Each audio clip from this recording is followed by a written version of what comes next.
Welcome to Pindar Poetry. We hope you learned something new. You start by ensuring you have an administrator account and a recent restore point. This protects you if an update causes issues. Next, open Device Manager from the Start menu so you can manage drivers directly. Once Device Manager is open, expand the Sound, Video, and Game Controllers category and identify the audio device name you'll update. This immediate action gets you into the control panel for drivers. Make sure you note the device model before proceeding to avoid wrong driver installs. You now choose Update Driver and pick Search automatically to let Windows find a compatible package. This is the quickest route. If Windows fails, head to the OEM site and download the exact driver for your device model and operating system. Drivers must match architecture and version.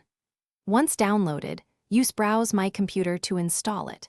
If you still get errors, uninstall the device from Device Manager and reboot. Windows will reinstall a generic driver that often restores basic audio functionality. Finish by testing audio playback and confirming the correct default device in sound settings. Open the volume mixer to ensure apps aren't muted. Once done, make sure the new driver didn't introduce latency or glitches. If it did, use Device Manager's Rollback Driver option to revert to the previous version.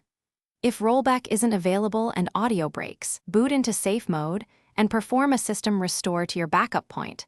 This reliably returns the system to the state it was in before changes. Thanks for watching. Consider subscribing if we helped you.